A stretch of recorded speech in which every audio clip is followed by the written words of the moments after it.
I now give the floor to the representative of Pakistan. Thank you, Mr. President. I thank Under-Secretary General DiCarlo and Ms. Lisa Doughton for their insightful briefings. Pakistan remains deeply concerned by the devastating humanitarian and security consequences of the Ukraine conflict that has been raging for over 4 years now. Despite the hopeful momentum generated by diplomatic initiatives, including Security Council Resolution 2774, ceasefire understandings, and negotiations facilitated by the United States, Saudi Arabia, and Turkey, we are alarmed by the recent reports of intensification of hostilities. This escalation, marked by increased attacks on civilians and civilian infrastructure, undermines the fragile progress achieved through painstaking diplomacy. Mr. President, I would like to make the following 3 points in this context. First, the protection of civilians and civilian infrastructure is a fundamental obligation under international law, including the international humanitarian law. Pakistan deplores the targeting of civilians and civilian infrastructure under any pretext. All parties to conflict must uphold these principles without exception. Second, military means cannot resolve this conflict. Every day of continued hostilities deepens the suffering of civilians, distancing the parties further from a negotiated settlement. Pakistan reiterates its firm belief that only dialogue and diplomacy can deliver sustainable peace.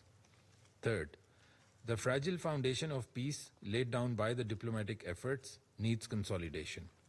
We welcome the direct talks between the Russian Federation and Ukraine, including agreements on prisoner exchanges, as steps in the right direction. However, these efforts are being overshadowed by the worsening situation on the ground. Diplomatic channels must not be abandoned in favor of escalation. Instead, the parties must redouble their commitment to dialogue, building on the existing frameworks to achieve a durable ceasefire, leading to a lasting solution. In this context, we take note of Russia's offer to hold a second round of direct negotiations in Istanbul and hope that the two sides could make further progress in bringing this protracted conflict to an end. Mr. President, Pakistan's position on the Ukraine conflict has remained clear and consistent.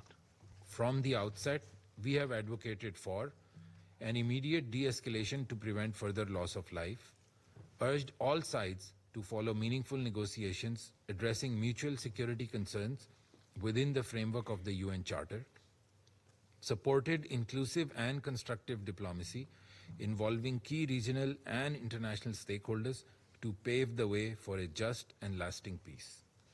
In closing, Mr. President, Pakistan reiterates its firm support for a peaceful resolution of this conflict. The alternative, a continued conflict with no end in sight, serves no one's interests.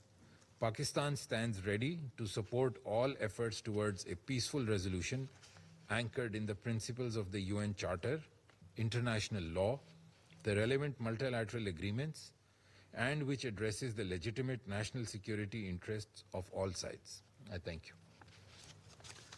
I thank the representative of Pakistan for his statement.